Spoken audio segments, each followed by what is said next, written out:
Baik Bapa yang bertata di atas kerajaan surga, ini kami anak-anak-Mu Bapa yang rindu akan kebenaran firman-Mu. Persiapkan kami Bapa untuk mendengarkan firman-Mu. Dalam nama anak-Mu Tuhan Yesus Kristus kami telah berdoa dan mengucap syukur. Amin. Amin. Shalom saudara-saudara terkasih. Shalom. Terima kasih buat kesempatan yang diberikan kepada saya untuk pada pertemuan ini. Saya diberi kesempatan untuk memberitakan firman Tuhan. Amin. Suatu kesempatan yang luar biasa karena kali pertama saya berdiri di sini untuk memberitakan firman Tuhan. Langsung saja saya mengajak saudara-saudara untuk membuka kebenaran firman Tuhan yang terdapat di dalam Lukas 5 ayat yang pertama hingga ayat yang ke-11. Lukas 5 ayat 1 hingga ayat yang ke-11.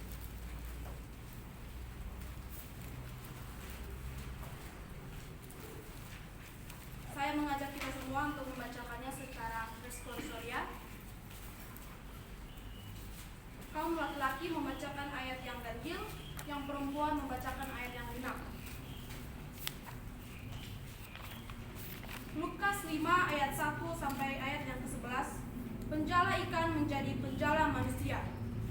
Pada suatu kali Yesus berdiri di pantai danau Genesaret, sedang orang banyak mengerumuni dia, hendak mendengarkan firman Allah.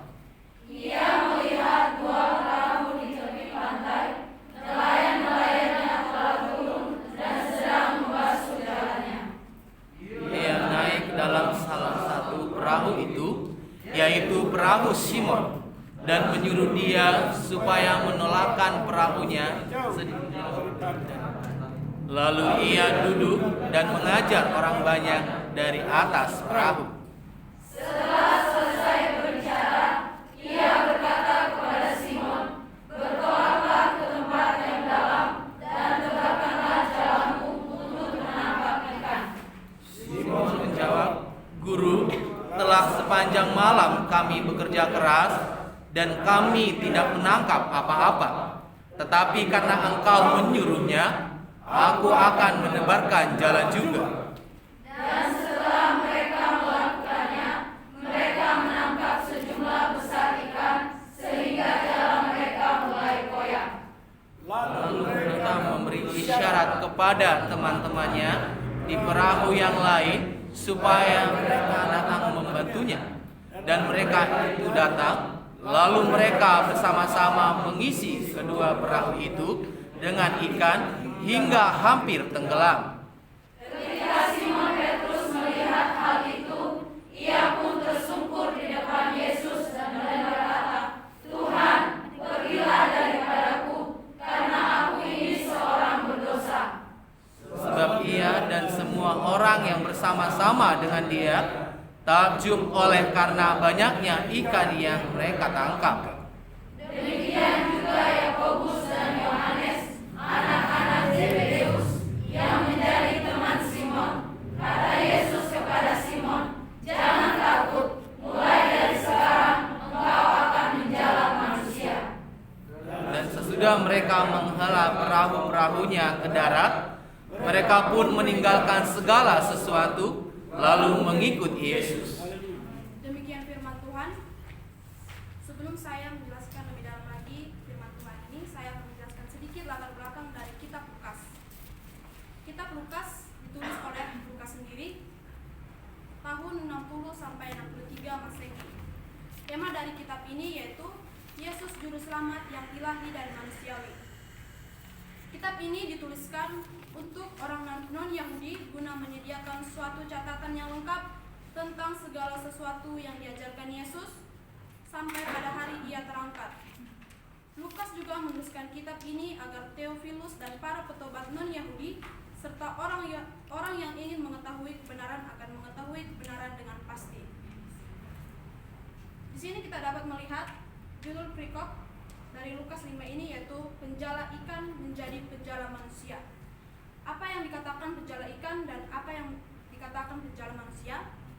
Di sini saya mengambil tema yaitu panggilan yang mengubahkan. Sekali lagi, panggilan yang mengubahkan.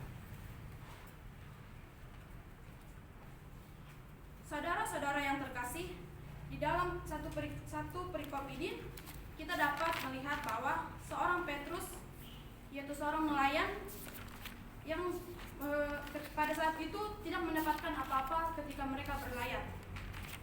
Petrus menebarkan jalannya seperti perintah Tuhan Yesus. Pada bagian ini, panggilan Tuhan Yesus kepada Petrus dan kedua rekannya yang bernama Yohanes dan Yakobus. Pada waktu Tuhan Yesus melihat mereka sedang membersihkan jalannya bersama nelayan lain, yang dimana semalam mereka tidak mendapatkan hasil apapun, seekor ikan pun mereka tidak mendapatkannya. Namun Tuhan Yesus datang dan menyuruh mereka untuk berlayar ke tengah laut untuk berlayar kembali. Secara logika, mungkin di sini secara manusiawi, mungkin Petrus bisa saja menolak, karena Petrus adalah seorang nelayan yang memang pekerjaannya sehari-hari adalah seorang nelayan. Tentu ia lebih mengerti dan lebih paham tentang menjala ikan. Namun ketika Tuhan Yesus menyuruh ia untuk berlayar kembali, ia pun menuruti perintah Tuhan.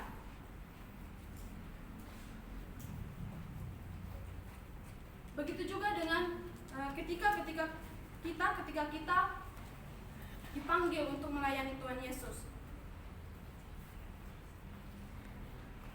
Seperti seorang Petrus, ketika ia disuruh Tuhan Yesus pergi berlayar kembali dengan hati yang percaya, mereka pergi dan menebarkan jalannya seperti yang diperintahkan Tuhan Yesus.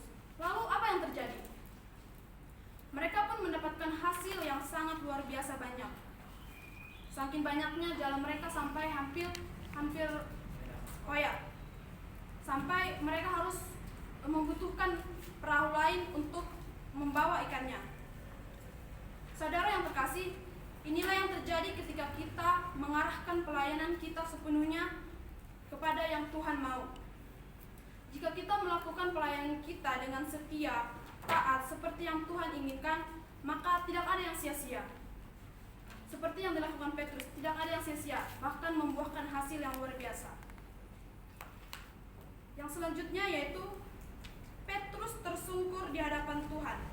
Pada ayat yang ke-8 kita dapat membacakan, ketika Simon Petrus melihat hal itu, ia pun tersungkur di depan Yesus dan berkata, "Tuhan, pergilah daripadaku karena aku ini seorang yang berdosa." Di sini kita dapat melihat bahwa Petrus yang merasa tidak layak untuk bertemu dengan Tuhan dengan apa yang telah ia perbuat ketika itu.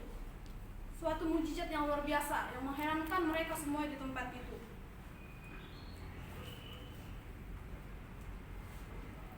Namun Tuhan Yesus berkata kepada mereka, "Jangan takut. Mulai dari sekarang engkau akan menjadi manusia." Dan sikap Petrus di sini menunjukkan bahwa ia memiliki hati yang benar untuk menjadi seorang murid. Ia mau dibentuk. Dalam 1 Samuel 16 ayat yang ke-17, satu orang dapat membaca 1 Samuel 16 ayat 17.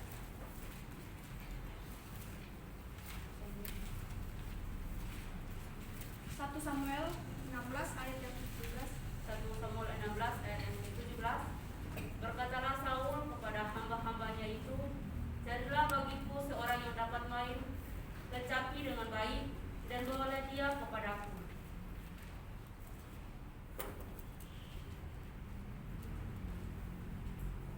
Samuel 16 ayat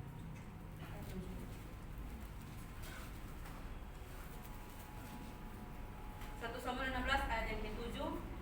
Tetapi berfirmanlah Tuhan kepada Samuel, "Janganlah pandang parasnya atau perawakannya yang tinggi, sebab aku telah menolaknya.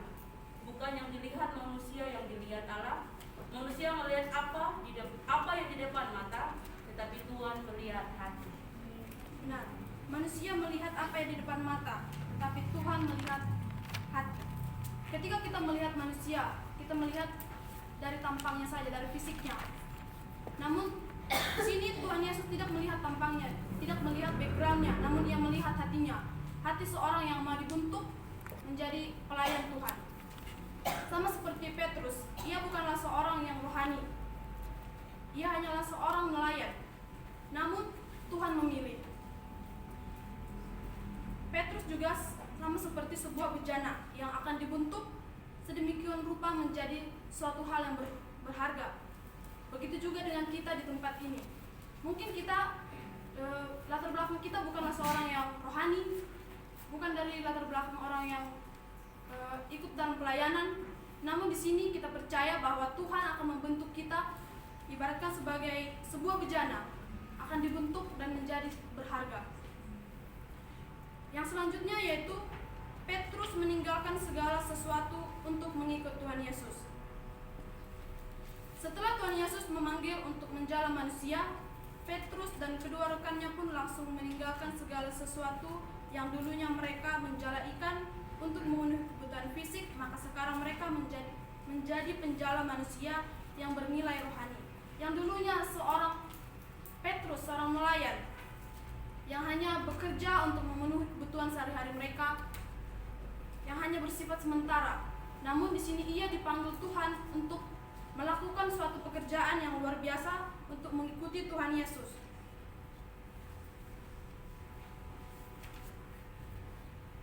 Ketika kita datang mengikut Tuhan Yesus, tidak lari dari panggilan kita, maka semua hal yang kita lakukan tidak sia-sia, namun akan membawa kekekalan kepada hidup kita. Dari Petrus kita belajar bahwa Tuhan mencari orang yang taat, setia, dan rendah hati, peka terhadap panggilannya, dan menjalankan setiap hal-hal yang Ia inginkan di dalam hidup kita. Tuhan Yesus tidak melihat dari latar belakang kita, tidak melihat dari penampilan kita. Mungkin penampilan kita tidak layak di depan manusia, namun Tuhan melihat hati kita, apakah kita siap dibentuk atau tidak.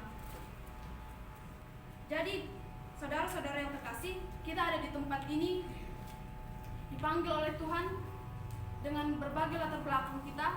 Kita percaya bahwa Tuhan akan memberikan kuasanya untuk membentuk kita. Kita akan dibentuk sesuai dengan rencana Tuhan, menjadi sesuatu hal yang berguna, yang berharga di hadapan masyarakat maupun di hadapan Tuhan. Demikian firman Tuhan. Kita bersatu dalam doa. Bapa yang baik, Bapa yang bertahta di atas kerajaan surga, kami mengucap syukur Bapa buat firman-Mu yang telah kami dengar. Kiranya firman-Mu dapat kami aplikasikan, dapat kami renungkan di dalam kehidupan kami. Inilah kami Bapa, di dalam nama anak-Mu Tuhan Yesus Kristus kami telah berdoa dan mengucap syukur. Haleluya. Amin.